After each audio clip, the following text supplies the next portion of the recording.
네, 시청자 여러분 안녕하십니까. 박희춘의 경을 치다 박희춘입니다. 한국은행이 발표한 2013년 기업경영 분석에 따르면 지난해 우리나라 제조업체 매출액 증가율은 0.5%로 사상 최저를 기록했다고 합니다. 61년 한국은행이 통계를 집계한 이후 시작한 이후에 최저 수치라고 하는데요. 이 발표가 나오자마자 한국 경제를 이끌어오던 제조업이 위기다, 제조업의 쇠퇴다, 이런 보도가 연일 터져나오고 있습니다. 같은 대표 기업들은 실적 쇼크를 맞기도 했고요. 이런 상황을 두고 외환위기 때보다 더 어렵다는 말도 나오고 있는 것 같습니다. 과연 한국 경제의 성장 엔진인 제조기업들, 위기의 정도는 어느 정도고 또 위기 극복 대안은 무엇인지 오늘 박희춘의 경일치다에서 여러분과 함께 살펴보도록 하겠습니다. 그리고 또 한 가지 짚어볼 내용은요. 역시 좀 우울한 내용인데요. 3년째 지금 이어지는 세수 부족 사태에 대해서 전문가를 모시고 그 원인과 대안을 한번 살펴보도록 하겠습니다. 잠시 후에 찾아뵙겠습니다.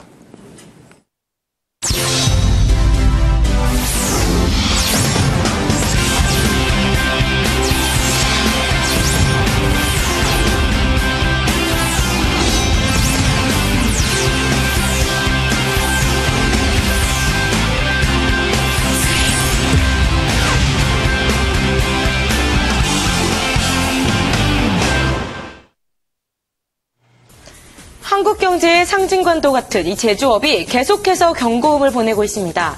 최근 수년간 국내 제조기업의 성장성은 해외 기업과는 다르게 빠르게 둔화됐는데요. 특히 2012년부터 해외 기업과의 격차가 아주 뚜렷해졌습니다.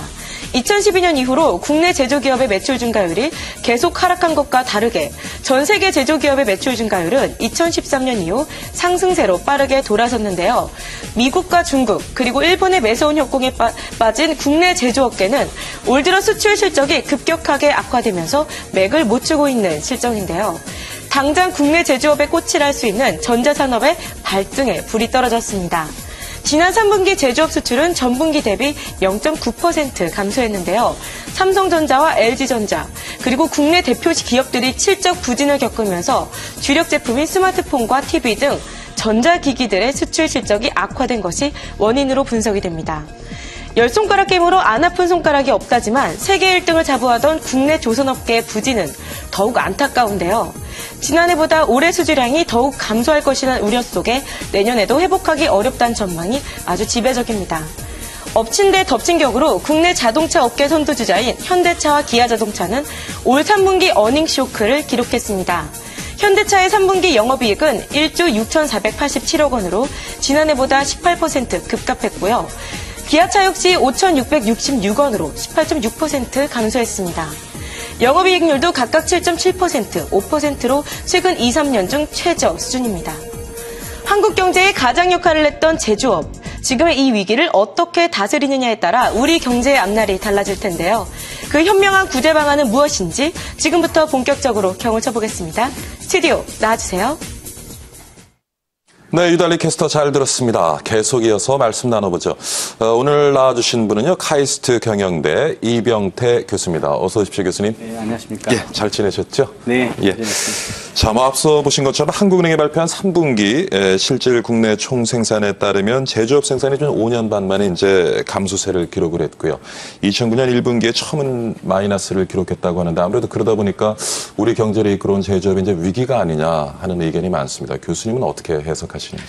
예, 이제 우리가 경제 해석할 때 너무 지나친 위기의식을 불러 일으키는 거는 늘 조심스러워야 되는 경제 심리로 위축시키니까 조심해야 되긴 하는데 저도 큰 틀에서 이런 걱정을 공유하고 있습니다. 예, 이런 거는 요번에 이제 단계적인 그 영업 실적이나 어닝 쇼크 같은 거 이전에 말고도 여러 가지 이제 사실은 워닝 사인들이 있어 왔습니다.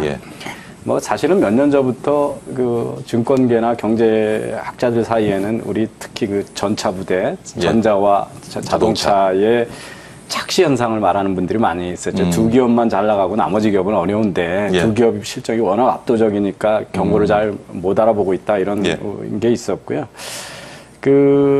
최근에 또 부실에 들어간 기업들이 많지 않습니까? 그 구조조정 대상이 되고 있는 동부그룹이나 STX그룹이나 이런 것들이 다 제조업 쪽에서 부실이 나고 있거든요.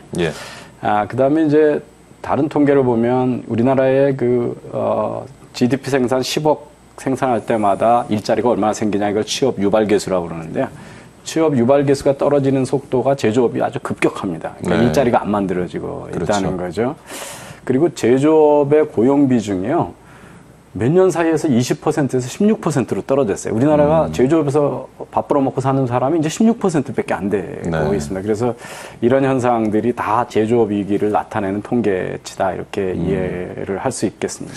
뭐 위기라고 지적 안 했던 적은 없습니다만 이번에는 좀 심각하게 우리가 받아들여야 할 필요가 있는 것 같고요.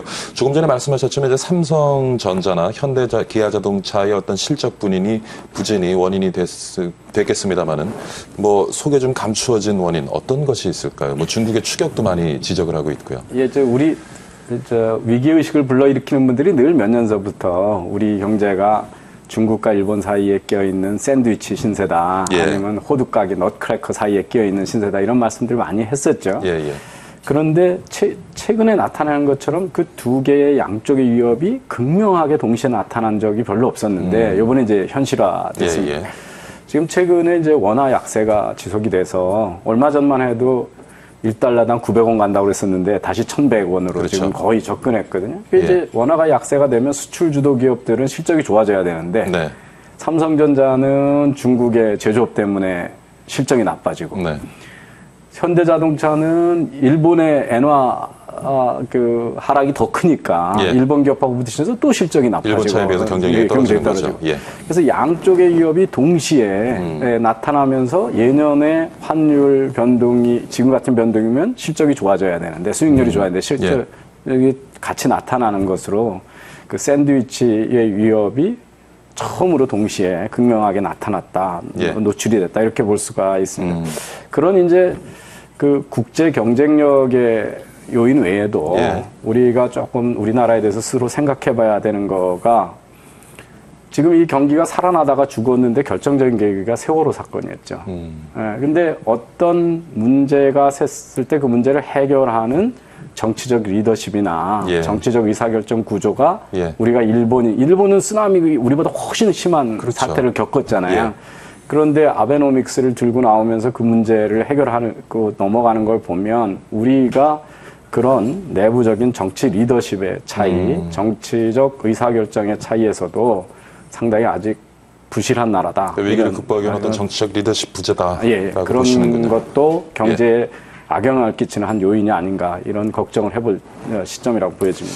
지금 지적하신 것처럼 중국 기업들의 추격이나 그다음에 엔화 약세 이런 것들이 또 글로벌 시장에서 우리 기업들에게 불리하게 작용을 하고 있는 것 같은데 아무래도 우리 기업들 내부에도 좀 문제가 있지 않나 싶습니다. 혁신성이 떨어진다는 어떻게 보십니까, 교수님? 그러니까 경영 환경이 변하면 예.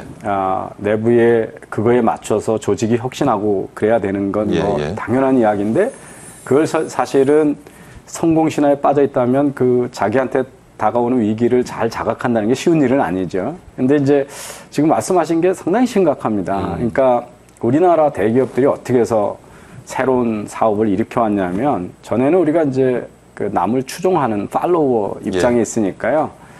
이 최고 경영자들의 일본이나 미국 가보면 사업거리가 눈에 많이 보였어요. 예. 우리나라에는 잘 없는데 일본에 있으니까. 그럼 그걸 가져와서 국내에다 놓고 밑에 조직은 그걸 일사불란하게 실천하는 조직이 있었으면 됐습니다. 네. 요즘 밖에 나가봐도 보이는 사업이 없어요. 왜냐하면 우리나라 사업이 다 이제 선진 경제에 와 있기 때문에 일본에서 하는 거 우리도 하고 미국에서 하는 거 우리도 하지 않습니까? 그러니까 이제는 새로운 사업을 일으키려면 내부에서 혁신, 없던 걸 만들어야 되는데 우리의 지배구조나 인사관리는 아직도 사주가 큰 사업 갖다 주면 일사불란하게 그거를 실천하는 그런 체제에 아직도 머물러 있는 기업들이 꽤 많습니다. 그래서 그게 이제 내부적으로 그 조직의 경직성이나 인사관리. 그러니까 쉽게 얘기해서 GE의 회장님은 임기가 20년이에요. 예. 그런데 우리나라 그 대기업의 임원들은 최고 경영자는 이제 3년 후에 또 4년 후에 내가 이 자리에 있을지 없을지 잘 모릅니다. 그러면 과연 올 연말에 내가 이 자리에 있을지 없을지 모르는 사람들이 장기적인 그 새로운 R&D를 해서 성장 산업에다 투자를 할 수 있겠냐. 이런 면에서 우리가 과거에 그 개발도상국 시절에 그 관습을 지금 답습하고 있는 게 아닌가 이런 거를 한번 되돌아봐야 되는 내부 문제를 되돌아봐야 하는 시점에 와 있습니다.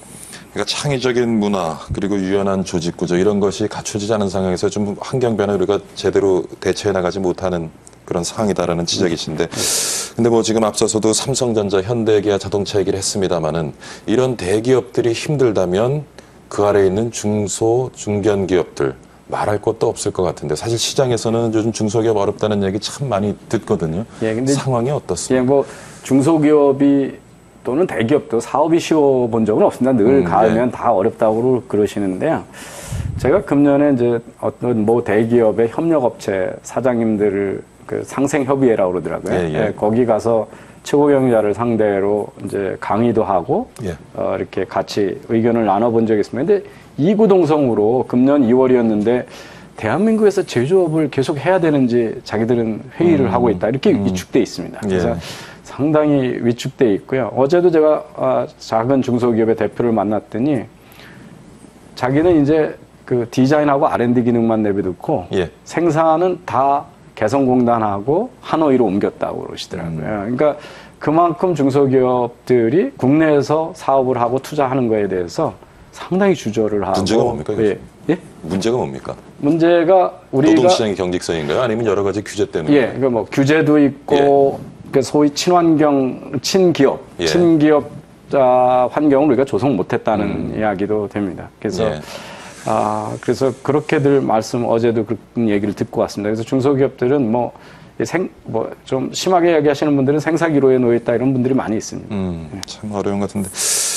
지금 이제 우리 제조업의 내부 그런 여러 가지 환경 요인들을 살펴봤는데요. 사실 뭐 교수님께서도 서두에 지적을 하셨지만 이게 10년 전부터 조금 신호가 온 것이 아니냐. 근데 우리 기업들이 그 신호를 좀 무시하고 멀리 보면서 좀 환경 변화에 대처하지 못한 점이 있지 않나 지적들이 많거든요. 어떻게 보십니까? 예, 이제 한 가지 이거를 조금 이 문제를 덜 심각하게 만들었던 외부적인 요인이 있습니다. 그게 뭐냐면 중국 시장입니다. 중국 때문에 우리가 상당히 그 경제적인 도움을 받았죠. 기업들이 중국에 가서 기회가 많이 생겼고요. 그렇죠.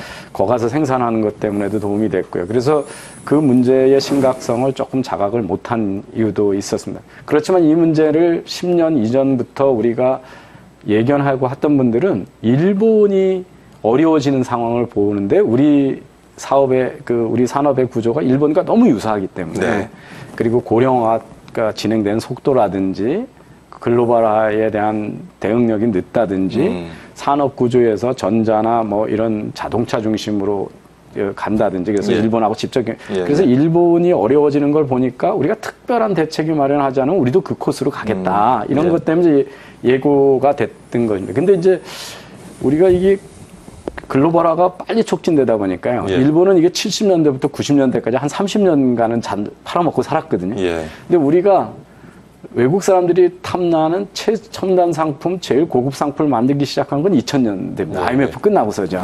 2000년부터 지금 10년 만에 그 기회의 그 창이 닫히고 있는 거 아닌가. 그러니까 옛날보다 이제 중국으로 가는 속도가 빨리. 그러니까 미국에서 생산하던 거를 일본, 독일로 왔고 독일이 생산하던 기회를 우리가 가져왔는데 여기서 따라오는 다른 나라가 더 빨리 가져가서 우리한테 온 기회가 생각보다 짧지 않나 이런 것 때문에 예견도 되고 또 준비했던 것보다도 더 빨리 이런 위기가 오는 게 아닌가 이런 생각이 듭니다. 지금 먼저 살펴본 것처럼 사실 전자, 특히 최근에 이제 모바일 쪽, 그리고 자동차 부분, 이런 부분들이 우리 경제를 이끌었다고 보는데, 모바일 부분은 지금 중국 기업들의 뭐 추격이 거세고요. 우리가 경쟁력 갖고 있던 응용기술 같은 경우는 벌써 격차가 거의 없어진 상태인 것 같고, 그다음 자동차 부분 같은 경우는 여전히 또 일본차, 유럽차, 미국차와 경쟁이 치열한 상황에서, 그럼 우리도 이제 전자나 자동차가 아닌 뭔가 좀 신성장 동력을 찾아야 되는 거 아닌가? 이런 의견도 많고, 삼성도 사실은 뭐 바이오 쪽에 투자를 한다 만다 했지만 좀 지지부진한 것 같고요. 참 보면 답답한데 이게. 근데 과거처럼 또 정부 주도로 뭔가를 해 나가기에는 지금 또 시장 상황이 어떻게 해야 되겠습니까, 교수님? 이제 이게 말은 쉬운데 성장 그걸 찾는 게 말은 쉬운데 이제 발굴하기는 참 어려운 거 아니겠습니까? 이제 아까도 말씀드렸지만 우리가 추종하고 있던 팔로우 시대에는 사업 기회를 쉽게 리더들이 가서 찾아올 수 있었는데 지금 이제 우리는 그거를 내부에서 만들어야 되고요. 예. 만들어도 옛날에는 어떤 사업을 해도 그 대기업이 큰 자본력을 투입하면 한동안 돈을 벌었어요. 예. 근데 이제 제가 최근에 그 어려워진 그 조선산업의 많이 어렵죠. 최고 경자들을 만나서 이제 강의도 하고 또 이야기를 나눴는데요. 몇 년 전에 다 조선 사업이 어려워지는 거 아니까 태양광 산업 뭐 이런 예. 거에다가 투자를 했는 거예요. 그래서 한 5천억을 투자했는데 우리는 5천억 투자했는데 중국은 경쟁회사가 몇 조 원을 투자하는 거예요. 그렇죠. 그러니까 규모의 경제 밀려가지고 5천억 투자했다가 한 푼도 못 건져보고 사업을 접었습니다. 그러니까 지금 이 성장 엔진을 찾았다고 해도 이제 환경이 변한 겁니다. 옛날에는 일본이 안 하고 우리가 갔다가 대규모 자본 투자하고 더 신속한 의사결정하면 기회가 있었는데 예. 우리가 그렇게 하면 더 큰 자본력 가지고 중국이 그것도 막 국영기업체니까요. 막 실적이나 손익률 상관없이 그냥 무작정 투자를 하거든요. 그래서 사실 근데 태양광은 또 시장도 그렇게 열리지 않았죠. 예, 그래서 위험 투자를 해야 되는데 우리보다 훨씬 위험 투자를 과감하게 하고 어떻게 무모하게 하는 그런 환경에서도 뭘 찾아야 되니까 예. 생각보다 어렵다 이런 말씀을 드릴 수가 있습니다. 그리고 지금 뭐 신성장 동력, 새로운 먹거리 찾기가 쉽지 않은 일이다라는 말씀을 하셨는데 거기에 우리 정부가 가지고 있는 규제도 일조하고 있다라는 기업의 불면 소리들이 있습니다. 저는 일조가 아니고 예. 이게 아주 주요한 요인인 것 같아요. 이제 제조업하고 서비스업이 동떨어진 세계가 아니고 이제 결합하는 그러니까 그 결합도 되고요. 또 상호 서로 이렇게 발전을 부추기는 경향이 되겠죠. 있거든요. 예. 그러니까 돈을 잘 버는 제조사가 있어야 삼성전자나 뭐 LG전자 같은 현대자동차가 있어야 컨설팅 회사도 거기 가서 컨설팅도 해먹고 여행사도 예. 사업을 해먹으니까 예. 그러니까 제조사가 서비스업을 일으키기도 하고요.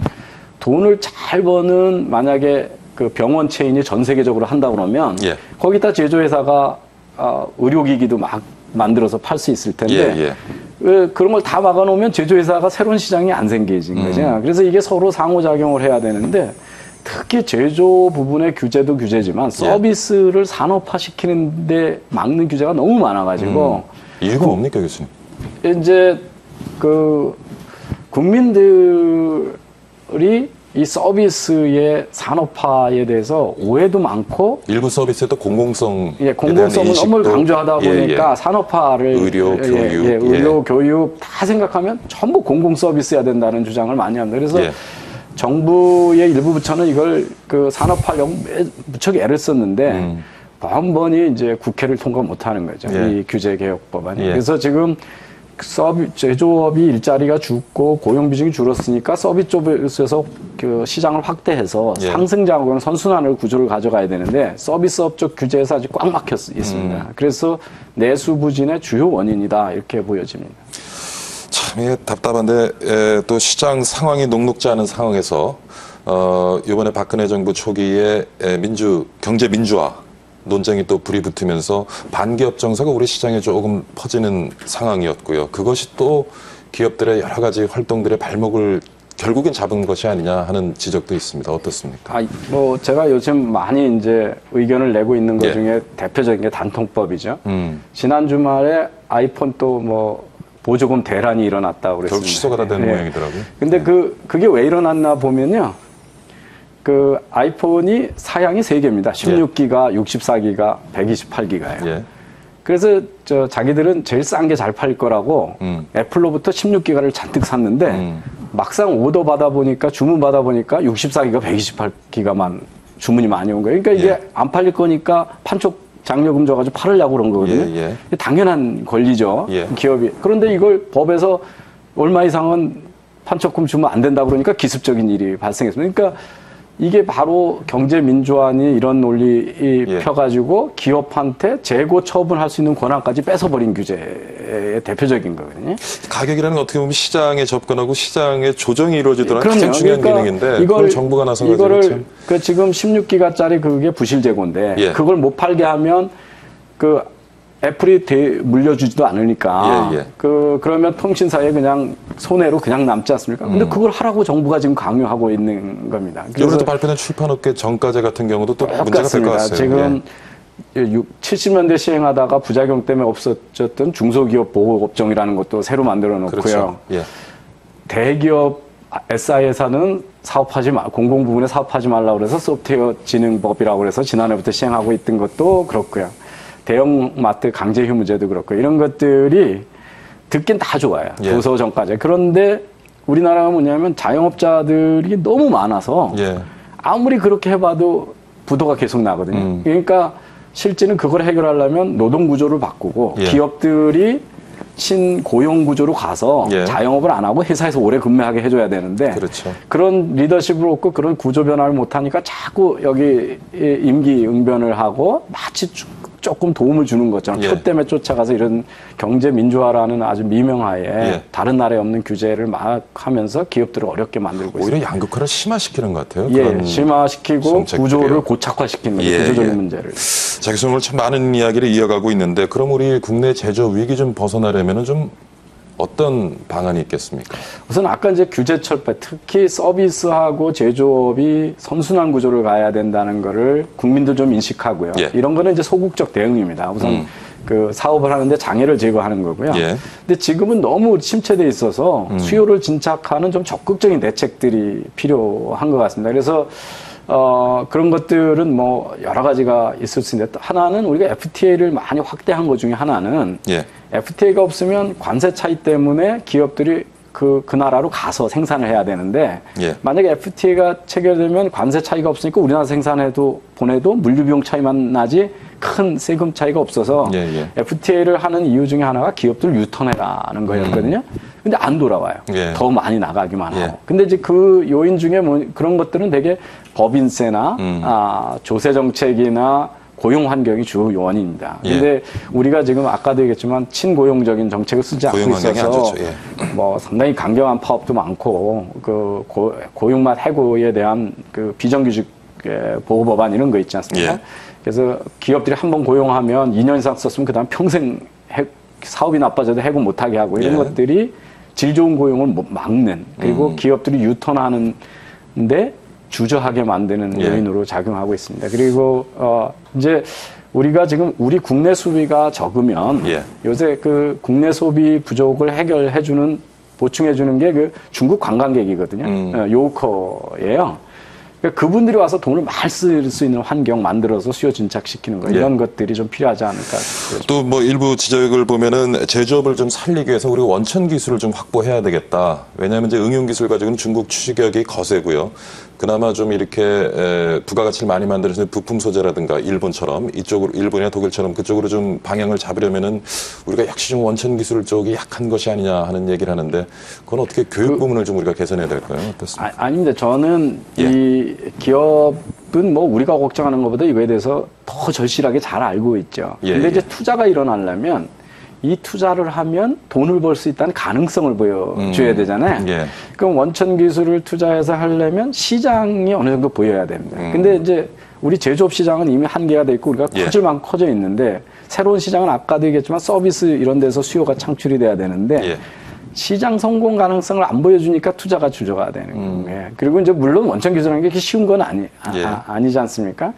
그래서 그리고 사실은 시도도 많이 있습니다. 그리고 창업하는 분들도 많이 있고 그런데 물론 그런데 이제 아까도 얘기했지만 시장을 막아놓는 예. 거죠. 그러니까 뭐 예를 들어서 이런 겁니다. 그 우리나라처럼 인터넷 환경이 좋고 IPTV 잘 있는데 원격 진로하는 기술 만들어라. 예.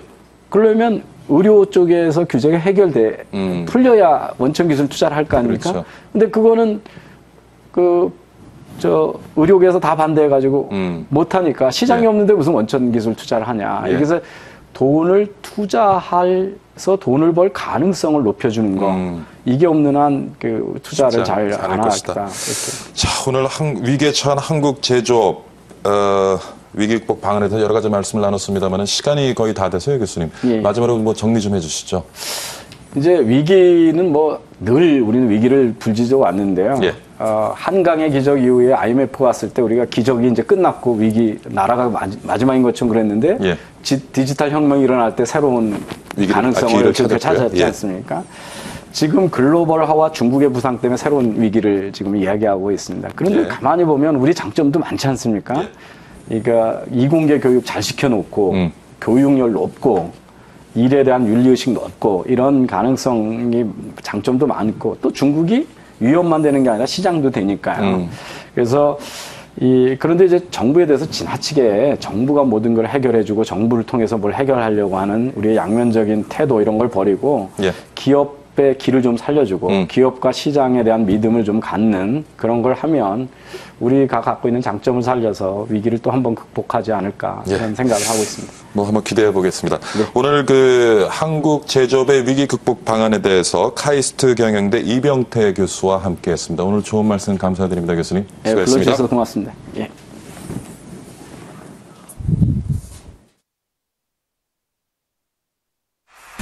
제가 들고 있는 이 아이템은 카드 지갑이에요. 카드 2장과 신분증, 그리고 약간의 비상금까지 간단하게 넣고 심플한 라이프, 그리고 세련된 라이프를 찾아보시는 건 어떨까요? 여기 보시는 박음질, 스티치라고 하는 이 박음질 부분들도 모두 한 땀 한 땀 장애의 손길을 거친 제품입니다. 천연소 가죽이 사용되어 있고요. 총 이 작은 녀석이 총 10겹의 가죽으로 이루어져 있습니다. 그리고 여러분들 가죽 제품에서 많이 흔히 보실 수 있는 이 약실 부분도 명품보다 훨씬 더 많은 정성이 들어간 그런 제품입니다. 제가 들고 있는 이 카드 지갑이 패션 아이템으로서의 역할과 그리고 품질 그리고 가격, 패셔너블한 라이프스타일을 선사해 줄 겁니다.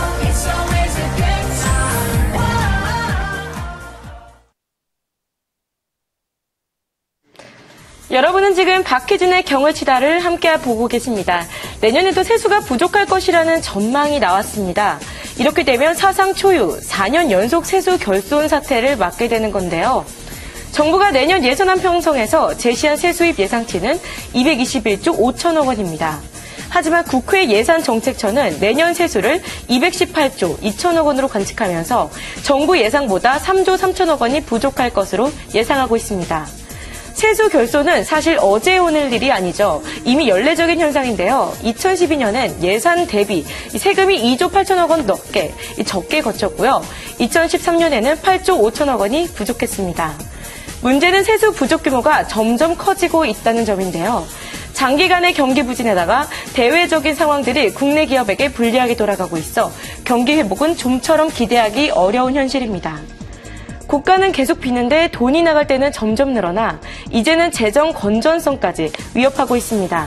하루빨리 뾰족한 수를 마련해야 될 것 같은데요. 그럼 그렇다면 계속해서 본격적으로 경을 쳐보도록 하겠습니다. 스튜디오 나와주세요. 네, 유달리 캐스터 수고 많았습니다. 자, 오늘 두 번째 경을 쳐보도록 하겠습니다. 보신 것처럼 3년째 이어진 세수 부족 사태에 대해 많은 우려가 이어지고 있습니다. 이 내용 말씀 나눠보도록 하겠습니다. 이번에 모신 분은요, 서울시립대학교 세무학과 김우철 교수입니다. 어서 오십시오, 교수님. 안녕하세요. 네. 네, 그리고 인천대학교 경영학과의 홍기영 교수 나오셨습니다. 어서 오십시오. 네, 안녕하십니까. 예. 두 분은 잘 네, 예, 아시죠? 예. 자, 뭐 요즘 연이은 세수 부족으로 지금 재정 관리에 비상이 걸렸다고 하는데 네. 가장 큰 원인은 어디에 있다고 보십니까, 교수님? 일단 외형적으로 올해 상반기에 경기가 좀 많이 안 좋았죠. 세월호 사건으로 전체 소비가 부진했고요. 예. 그건 정부가 좀 예측하지 못한 이유인데 하지만 기본적으로는 작년에 세입 예산을 추계할 때 예. 정부가 너무 낙관적으로 전망을 한 게 문제였죠. 그러니까 세입 목표치를 너무 높게 그렇습니다. 잡은 것이 가장 큰 원인이었다. 교수님은 어떻게 보십니까? 맞습니다. 우리 예. 김 교수님 말씀처럼 우리가 이 박근혜 정부가 출범하고 또 약속해 놓은 게 있거든요. 특히 복지 예산 같은 거. 이거 이제 마치기 위해서 재정 지출을 먼저 보고 세수를 나중에 본 그런 면이 있어요. 그리고 경제 성장률을 뭐 올해만 해도 4%로 봤는데 지금 많이 내려놨지 않습니까? 성장률을 이렇게 이런 것은 그 자기들이 세수를 너무 과장해서 책정했다. 근데 사실은 그거보다도 지출이 너무 많았다. 그렇게 볼 수가 있습니다. 그러다 보니까 서로 짝이 안 맞는 거죠. 그래서 지금 세수 결손 문제도 일어나고. 그런 지금 복지 문제 지적하셨는데 한동안 복지 수요는 뭐 줄어들 것 같지는 않고요. 그럼 이런 재정 관리의 어려움 한동안 지속되리라고 보시는지요? 그렇죠. 지금 이것이 내년도도 이게 지금 예산이 5.7 40%를 더 이렇게 팽창을 했거든요. 예. 예를 들면 376조를 잡았는데 내년만 해도 거기에다가 국가 부채를 43조를 올리겠다고 예. 이렇게 더 끌어오겠다는 거죠. 처음서부터 재정 적자를 예상한 거죠. 그 2012년부터 지금 이게 4년째, 내년 4년째 되고 있는데, 이런 것은 지금 지출을 너무 많이 이제 잡혀 있다는 뜻이고, 이쪽에 세수가 이제 안 오게 되면 계속해서 이제 악순환이 될 확률이 많고, 더 나간다면 이제 초고령사까지 쭉 가면 장기적인 장기적인 문제에서는 점점 어려워질 수 있습니다. 교수님, 그래서 이제 뭐 세입 확보를 위해서 이번에 박근혜 정부 초기에 이제 지하 경제 좀 양성화해 보겠다라고 네네. 여러 가지 이제 대책들을 발표했는데 시장에서 좀 효과가 있었는지 모르겠습니다. 작년에 국세청, 관세청이 종전보다는 지하 양성화 효과로 인해서 세 수입을 조금 늘린 건 있습니다만 올해 그 양성화 효과가 두드러지게 나타나는 건 아직 발견되는 건 없습니다. 그 지하 경제 양성화라는 것이 어떻게 보면 경제 구조와 관련된 것이기 때문에 정부의 단기적인 의지로 그런 것들을 조속히 양성한다는 건 사실 현실적으로 어렵습니다. 하지만 방향 자체는 맞지만 이거는 오랜 기간에 걸쳐서 체질을 바꾸는 그런 노력이 되어야 하는 것이지 단기에 부족한 세수를 보완하기 위해서 보전하기 위해서 세무행정을 강화하는 이런 것들은 지하경제 양성이라는 세무행정으로 봐야 되는 거죠. 그래서 세무행정의 노력은 일부 있었을지 모르겠으나 그것도 침체 경기가 안 좋아지면서 기업들의 반발을 가져오는 그런 측면이 있었기 때문에 강하게 하지 못했고요. 지하경제 양성 효과도 그렇게 제도적으로 접근해야 되는데 아직 그 효과가 크게 나타나고 있지는 않습니다. 좀 구조적인 접근이 필요하겠죠. 네. 교수님, 근데 또 일부에서는 그 세입 목표치를 무리하게 잡은 것도 문제지만 우리 정부 공공기관의 예산 낭비도 뭐 좀 심하다 하는 지적도 있거든요. 그 부분은 어떻게 보십니까? 지금 이제 물론 요새 예산 지출 분야가 이제 이게 이 복지 측의 측면에 이렇게 치우치니까 그 효율화를 위해서 많은 노력을 정부가 하고 있는 건 사실입니다. 그러나 지금까지 계속해서 왔던 여러 가지 산업들이 또 특히 민자 부분이라든지 이런 데서 수요 예측을 잘못해가지고 국가가 부담하는 게 이제 많고 또한 정부가 요새 이제 그 4대강 등 이런 후속 사업에 관련된 여러 가지 들어가는 돈이라든지 이런 것들 또 방산산업 이런 게 있지 않습니까? 이런 데한 사실 왜곡된 투자와 또 잘못된 그것으로 인해서 낭비되는 게 많이 지금 드러나고 있지 않습니까? 이런 것들은 완전한 예산에 대한 잘못된 그 지출이라고 볼 수가 있기 때문에 이런 것들이 방만하게 운용됨으로써 이 지출 구조가 왜곡된 현상을 보였다 이렇게 지적을 받을 만하죠. 그럼 좀 예산 심의를 좀 더 철저하게 했으면 좋겠는데 항상 이게 국회를 보면은 그냥 떠밀려가지고 연말에 그냥 처리를 해버리고요. 이러면 또 이런 모순되는 점들이 계속 또 반복될 것 같기도 하고 좀 걱정입니다. 교수님. 네, 그렇습니다. 박근혜 정부 대선 공약으로 내세웠던 게 무증세 복지 확대 정책이었고 무증세 하면서도 우리가 조세 감면을 정비한다든지 특히 세출 구조 조정을 해서 재원을 마련하겠다고 했는데요.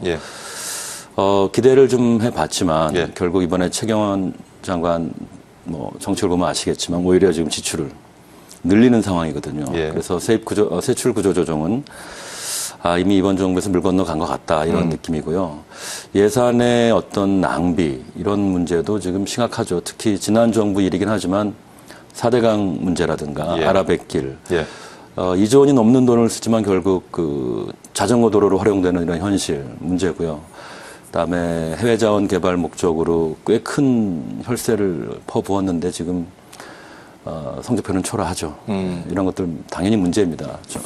지금 중앙정부도 중앙정부고 지자체들도 뭐 복지 예산 때문에 많은 어려움을 겪고 있는데 지금 말씀하신 무증세 복지 가능하다고 보십니까, 교수님? 그게 그 돈이 현재 다른 지출을 줄이지 않는 한 이 복지 예산이 나간다면 당연히 부족한 돈이 생기잖아요. 그렇다면은 그 복지를 그대로 공약대로 하겠다 그러면 당연히 돈이 필요한 거예요. 그렇기 때문에 지금 증세를 하지 않는다. 그러니까 증세라고 그러는 것이 지금 현재 박근혜 정부는 물론 세율 등 그런 외형적인 형태의 입장에서 이제 증세인데 예. 그것이 되기가 불가능한 것이죠. 따라서 지금 그러나 문제는 그러면 돈을 많이 끌어올 수 있는 구조가 돼 있느냐 하는 예. 거죠. 우리나라의 그 세금 중에서 3가지 세금이 있는데 27개 중에서 3가지 세금이 차지하는 게 65%, 국세 중에서 75% 차지하는 게 소득세, 법인소득세, 그다음에 부가세인데 네. 이건 경제가 제대로 안 돌아가면 거칠 수 없는 돈이에요. 그렇죠. 그러니까 이러한 것들이 경제가 내년에 안 좋다 그러면 세수는 기대할 수가 없어요. 그런 상태에서 쓰는 돈을 고정화시키면 안 되기 때문에 예. 이제는 그런 것을 염두에 두고 이 지금 사전에 약속된 이 복지 부분 재원을 지금이라도 조정할 수 있으면 어느 정도 조정하는 것이 예. 더 현명할 수 있다. 이렇게 나올 수도 있는 것입니다. 지금 10조대에 이르는 세수 부족, 네. 뭐 전문가들은 올해보다 좀 내년이 더 걱정이다 하는 지적도 많이 나오고 있고요. 네. 정부가 좀 어떻게 대응을 해 나가야 될지 모르겠습니다. 정부로서는 지금 곤혹스러운 상황인데요. 상반기에 항상 재정의 대부분을 저희가 투입하고 있거든요. 예. 조기 재정 투입을 일반화시켰는데 지금 예. 하반기에 들어와서 세수가 적게 거치면서 결국 이것도 문제거든요. 예. 지금 여유 기금을 일부 활용한다든지 그다음에 유휴 토지와 같은 자산을 매각한다든지 근데 이런 것들은 다 합쳐서 2, 3조 정도밖에는 마련할 수가 없거든요. 예. 나머지는 결국 6, 7조 이상은 지금 작년과 동일하게 예산을 불용시키는 하반기에 이제 경기를 부양을 하겠다고 오히려 지금 장관이 나섰지만 예. 실제 현실은 국간이 비면서 예산으로 잡아놓은 돈조차 오래 쓰지 말아라.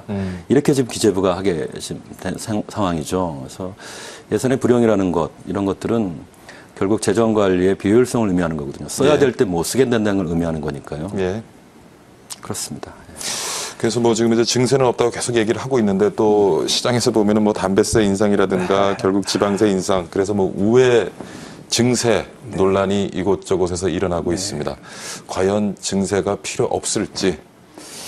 증세가 필요 없고 안 필요하고 하는 것은 뭐 여러 가지 이제 우리가 아까처럼 그 재정 수요를 보고 이제 하는 것인데 요새 이제 담배 소비세, 주민세 뭐 이런 것이 이제 어찌됐든 간에 세금이 많이 거치게 된 거 아닙니까? 예, 예. 그래서 그것이 뭐 증세다, 증세가 아니다 하는 것을 논할 단계는 아니고 예. 어찌됐든 간에 이제 돈이 많이 거치니까 이제 증세죠. 다만 그런 돈이 크기도 그렇게 크지는 않고 전체적인 그 이 세수 중에서 예. 그렇지만 또 그런 돈은 저소득층이 상대적으로 불리한 것이고 예. 그렇기 때문에 이것은 뭐 많은 국민들이 관여되기 때문에 국민들로부터 그것이 좋게 받아들이지 못하고 있습니다.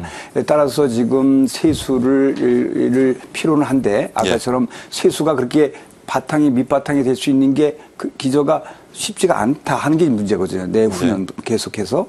따라서 그러한 문제를 위해서 복지 문제, 지출 문제 이런 것이 종합적으로 검토될 그런 입장이 필요하다. 좀 사회적인 공감대가 형성이 돼야 되겠죠. 그렇습니다. 지금 뭐 지방정부, 중앙정부 안에 뭐 전부 복지 예산 때문에 이렇게 난리 아닙니까? 예. 네, 이런 것에 대해서 이것을 그 무턱대고 지금 세수는 가만히 있는데 자꾸 쓰라고 이렇게 하기도 어려운 입장이 돼서 예. 전부 곤욕스러워요. 돈이 없다 그 예. 말이죠. 네, 그러니까 그거를 하는데 세금은 우리가 걷는다고 해서 막 달라고 해서 주는 건 아니기 때문에 예. 네, 그런 것을 보고해서 그런 한계점이 있다 이렇게 볼 수가 있는 것입니다. 조금 전에 그 교수님 말씀하셨던 부가세, 법인세 부분이요. 이 부분 인상 요즘 조금 논의가 되고 있는 것 같은데 네. 어떻습니까?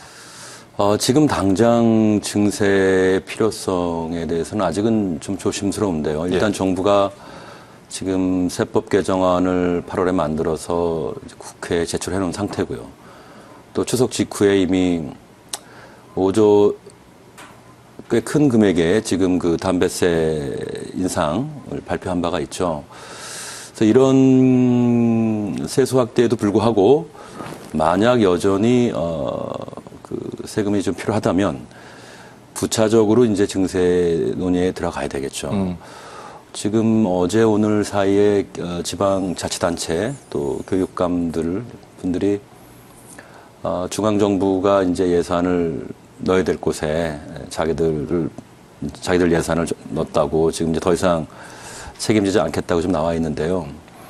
결국 그 복지 확대가 이제 한계에 이른 것 같습니다. 증세 없는 상황에서 복지를 확대한 것이 지금 생각보다 빨리 문제가 좀 나타났고 여기에 대한 대책은 지금 여러 기초연금 확대라든지 누리과정을 통한 보육예산 증대 이런 부분에 어떻게 보면은 무질서하게 지금 그 대선 공약을 통해서 나타난 정책들을 예. 차제에 한번 정리를 해야 될 것 같고요. 이런 정책의 최소한을 정부가 이제 수행한다고 할 때 그 필요한 예산이 얼마가 더 국민에게 부담시켜야 되는지 이 규모에 대해서 먼저 밝히고 증세에 대한 방법에 것은 철저히 그 사회적인 국민적인 합의를 통해서 정해야 한다고 생각합니다. 결국 이제 나라 빚이 들어가는 게 문제인데 네. 뭐 선택은 돈을 덜 쓰든지 아니면 돈을 더 벌든지 그렇죠. 예, 둘 중에 네. 하나인데 지금 뭐 복지를 그대로 예정대로 집행하려면 네. 돈은 이제 들어와야 되는데 돈이 들어오는 게 신통치 않다. 경기도 안 좋고 네, 안 좋고 안 거치고 그러면 이제 국민들이 선택할 수 있는 대안을 마련하고 정치권도 그걸 밑받침해 줘야 되는데 지금 정치인들은 자기가 공약해 놓은 거 있으니까 예. 그걸 하려고 자꾸 욕심을 부리고 있는 거 아닙니까? 예. 근데 이제 국민은 이제 물론 저 약속한 거를 바라고 있지만 세금 문제에 대해서 또 다른 생각을 갖고 그렇죠. 입장이 있기 때문에 예, 지금은 우리 김 교수님 말씀 따라 복지 이 부분 일단 지출된 부분 우선 쓰는 걸 먼저 우리가 생각을 먼저 해주고 세수를 해야지 세수를 자꾸 끌어올려고 해서는 예. 국가 부채가 올해만 해도 43조를 추가로 내년도에 43조를 추가로 늘어나겠다고 해서 예. 국가 부채가 570조까지 만들게 했는데 이러다가는 그 현 정부가 이게 1,000억에 가깝게 해놓고 다른 정권을 주지 않냐 이런 생각도 하는 수도 최악의 경우에 예. 이렇게 해서는 남의 돈 갖고만 이제 하게 되니까 원래 소득이 근로자면 월급 아닙니까? 예. 부채 갖고 해서는 안 되잖아요. 그렇죠. 따라서 이런 측면에서 봤을 때 현명한 판단이 지금 시기에 왔다 이렇게 볼 수가 있습니다. 교수님, 근데 좀 제가 몰라서 여쭤보는데 지금 재정 관리에 가장 어려움을 주는 큰 원인 중에 하나가 복지 예산입니까? 복지 예산이 내년에도 8%대가 올라가고요. 전체 예. 376조 중에서 30%가 딱 올라갔어요. 30.3인가 제가 기억하는데. 그럼 다른 부분의 예산보다는 지금 복지 예산 쪽이 많이 증가해서 제일 많이 지금 늘어났죠. 나타나는 문제겠군요. 제일 많이 늘어났습니다. 예. 그 퍼센테이지만 갖고 하는 게 아니라 돈으로 절대치만 갖고 해서 아주 많이 늘어났기 때문에 지금 현저하게 그쪽 분야가 지금 제일 부담되는 거죠. 정부 입장에서는. 지금 말씀하시죠. 네, 관련해서 복지가 물론 제일 규모가 지금 큽니다. 예. 속도도 제일 빠르고 제일 염려가 되고요. 하지만 지금 올해 특히나 이제 안전 예산이 또 새롭게 종전에 비해서 많이 추가가 됐거든요. 이것도 상당한 부담을 줍니다. 사실은. 뿐만 아니라 지금 최경환 장관께서 내수 활성화를 위해서 상당히 적극적인 부양 정책을 펴는데 예. 여전히 SOC 분야라든가 전통적인 어떤 경제 활성화 수단 이런 것들을 더 확대하게 되면서 예. 나머지 부분에서도 지금 예산 압박이 상당히 강하다고 볼 수가 있습니다. 다 이런 모든 것들이 지금 재정에 압박을 주고 있는 거죠. 지금 우리나라 국민 소득 수준에 우리가 가고자 하는 복지 수준 어떻게 보세요, 교수님? 그게 이제 나라마다 사정이 달라요. 예. 지금 뭐 자꾸 우리 복지 얘기할 때는 서구 얘기를 하고 예. 또 세금 얘기할 때는 아주 적게 내는 데를 잠깐 생각을 하는데 예. 이 복지가 많은 곳에는 세금이 많아요. 예. 네, 그래서 우리 세율 같은 것도 전혀 우리가 다르고 부가세율도 우리보다 뭐 70, 80% 더 걷고 이렇게 이제 하는 경우가 있는데 이것을 갑자기 할 수는 없는 거 아닙니까? 그래서 이 복지 수준은 그 나라마다 수입에 대응해서 생각을 해야 되는 것이지 어디 절대치가 있는 게 아니거든요. 가난한 자 중에서도 부자 나라에서도 복지에 있는 그 수준이 다른 거예요. 그러니까 우리나라에서 국민소득 전체적인 입장과 또 세수와 세출 구조성 이런 걸 봤을 때 점진적으로 몇 년 사이 해결을 하려고 하다 보니 이렇게 갑자기 문제가 일어나는 거예요. 이게 점진성하고 점차적으로 이런 것이 추진해야 될 필요성이 있습니다. 그래서 정치인들도 자기의 그 선거 이런 거 있을 때 전체적으로 국가 전체적으로 보는 입장에서의 선거 공약이 또 필요한 거예요. 근데 이런 것이 단기적으로 생각을 해서 되게 되면 국가에 이렇게 어려움이 올 수가 있다 하는 것이 지금 눈으로 보고 있는 중에 있는 것입니다. 네. 지금 이제 처한 상황에 대해서 야당 쪽에서도 이제 보편적 복지 조금 우리가 시기상조가 아니냐 문제가 있다라는 얘기가 나오고 있는데 그분은 어떻게 생각하십니까? 지금 야당은 이제 재원 마련에서는 조금 소극적이었어요. 예. 하지만 복지 확대는 이제 필요하다 강조를 하셨는데, 제 생각은 그렇습니다. 무상급식으로 시작된 지금 복지 확대인데요. 지방선거 거치면서 그게 국민으로부터 어떻게 보면은 승인을 받은 거고요. 예. 하는 쪽으로. 그 다음 또 이제 총선과 대선을 거치면서 지금 기초연금 확대, 그 다음에 무상보육 확대까지 온 거거든요. 이런 일련의 정치적 과정을 통해서 분명히 국민이 동의해 준 것은 맞습니다. 예. 하지만 어떤 조건을 내걸었냐면 특별히 재원을 국민에게 더 부담시키지는 않겠다고 그랬거든요. 예. 그 전제에서 승인해 준 것이기 때문에 이제 조금 뒤늦었긴 했지만 국민에게 물어봐야 합니다. 적어도 3, 4조 원 또는 5조 원 이상의 국민 부담이 필요하다고 할 때 예. 여전히 이 정책의 유효성을 동의해 주십니까? 이제 물어봐야 되고 국민이 그렇다면 예. 그때는 이제 합리적인 세금 부담 방법을 생각해서 해야겠죠. 하지만 이 이상으로 무상 의료까지 간다든지 예. 뭐 이런 것들은 저는 우리 현실상 지금 논의하기 어렵다 이렇게 보고 있습니다. 조금 더 솔직하게 국민들과 소통하면서 좀 합의점을 찾아갈 필요가 있겠네요. 그렇죠. 우리가 지금 우리 이 현대의 조세 체제가 예. 부자에게는 세금을 많이 걷게 하는 거 아닙니까? 예. 가난자에게.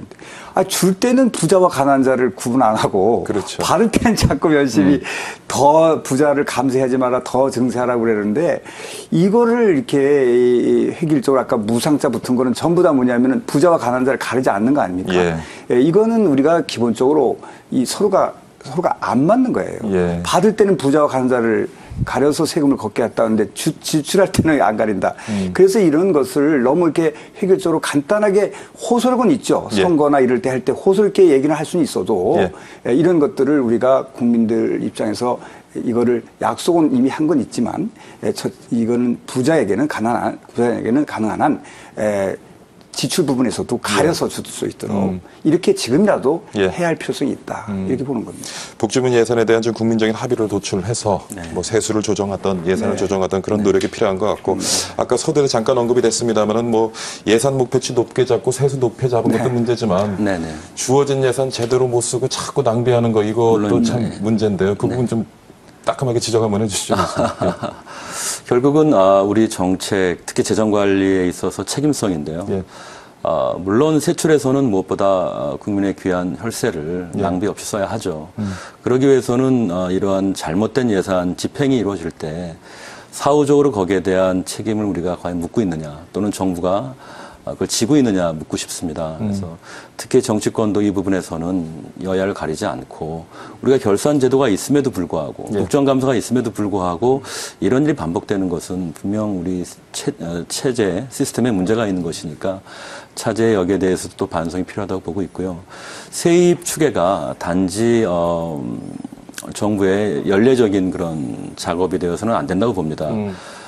지금 연 4년째, 만약 내년까지 계속된다면 연 4년째 세수 부족 현상이 나오게 되는데 그 이유는 우리 홍 교수님 모두에 말씀하신 것처럼 예산을 빠르게 늘려가고 있는 상황에서 지출을 먼저 정하고 높이 잡고 있는 상황에서 국회에 예산을 제출해야 되는데 세입이 너무 낮으면 결국 부채 문제가 나오니까 이 예산에 대해서 문제점이 나오거든요. 예. 어쩔 수 없이 세제 당국이 세입 예산을 다소 낙관적으로 지금 해오는 것이 관례였습니다. 근데 이런 것들이 지금 도를 지나쳐서 10조, 8조 또 내년에도 계속 그런 현상이 반복된다면 이건 절대 있어서는 안 된다고 봅니다.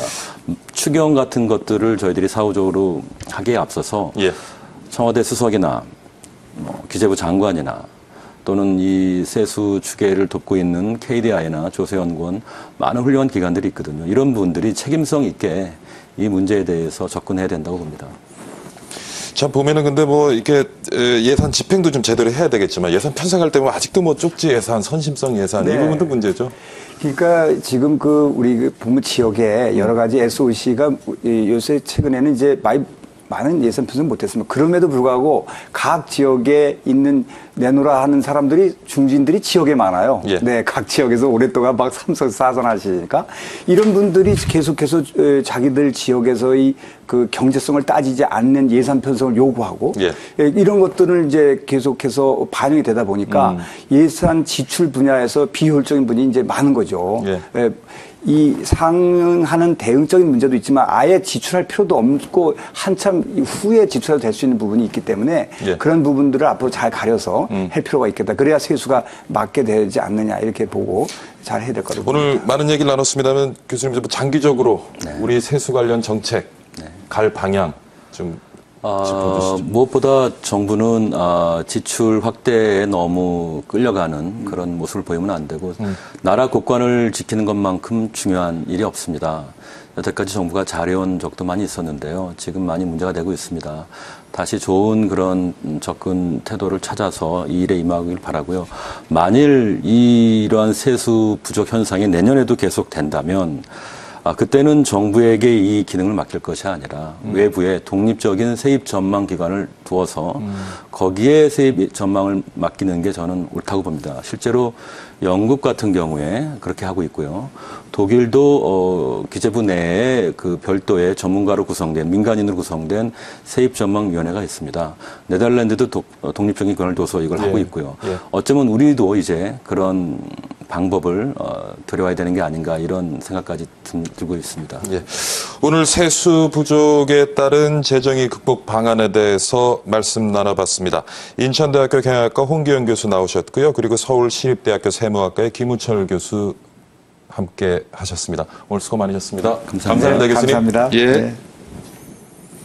네, 박희준의 경을 치다 오늘은 여기서 마무리하겠습니다. 한 온라인 여행사의 조사 결과가 나왔는데요. 우리나라 직장인들이 연간 사용한 유급 휴가 일수가 전 세계 주요 24개국 가운데 가장 적은 것으로 나타났다고 합니다. 일 많이 하는 한국인, 워낙 유명하니까 놀라운 결과도 아닙니다만은 역시나 휴가를 엄두도 내지 못하는 이유도 과도한 업무 때문이 아닌가 싶습니다.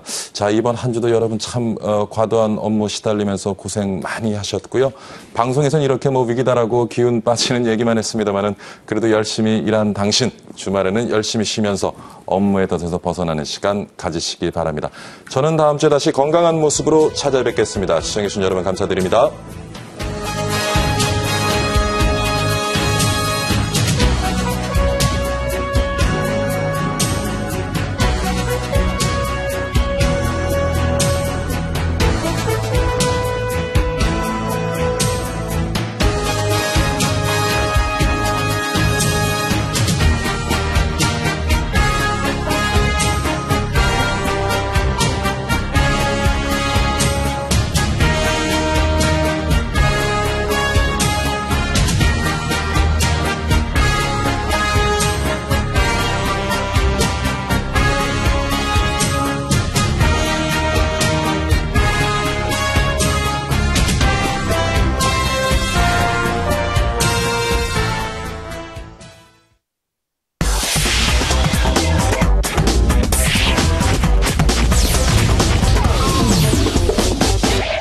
(060) 300 4982 3번 최강부자클럽 고원식 전문가입니다.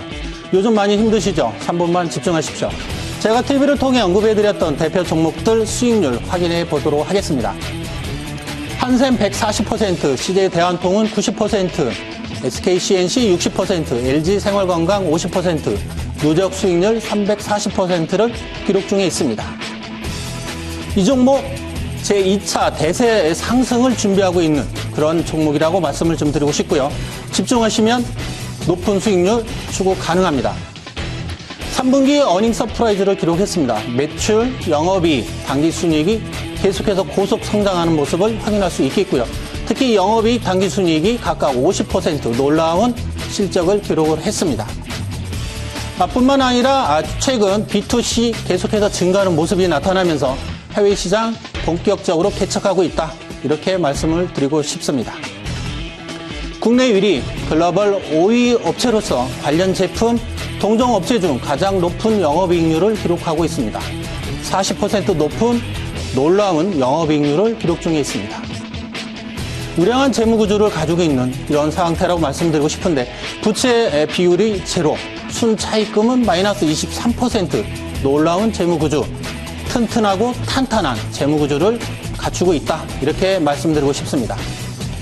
이 종목 최근 외형과 그리고 수익성 측면이 계속해서 고속 성장을 하고 있는데요.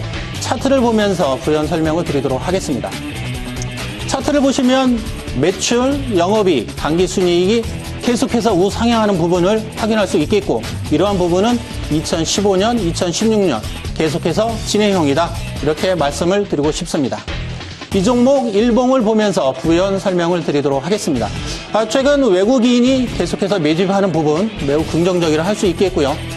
최근 50% 놀라운 수익률을 기록 중에 있습니다만은 앞으로 얼마까지 더 오를지 아무도 모릅니다. 이 종목 주봉을 보면서 부연 설명을 드리도록 하겠습니다. 1차 120% 놀라운 수익률을 기록했고요. 2차 상승 본격적으로 진행이 되고 있습니다. 향후 몇 퍼센트 수익률이 나올지 아무도 모릅니다. 이 종목의 투자 포인트를 말씀드리겠습니다. 투자 포인트 하나, 3분기 어닝 서프라이즈를 기록했습니다. 영업이익, 당기순이익 각각 50%라는 놀라운 성장을 기록했습니다. B2C 증가하면서 해외 본격적으로 진출하고 있습니다. 투자 포인트 둘, 국내 유리 글로벌 5위 업체로서 관련 제품 50% 넘는 고속 성장을 기록 중에 있습니다. 투자 포인트 셋, 동종업체 중 가장 높은 영업이익률을 기록하고 있습니다. 40%가 넘는 영업이익률을 기록 중에 있습니다. 우량한 재무구조를 들 수 있겠는데요. 특히 부채 비율은 제로, 그리고 순차익금도 마이너스로에 들어가는 매우 우량한 종목이다. 이렇게 말씀드리고 싶습니다. 제2의 한샘을 원하신다면 확인하시고 이 종목 꼭 매수해 주시기 바랍니다. 060-300-4982-3번 소형부자클럽 고광식 전문가였습니다.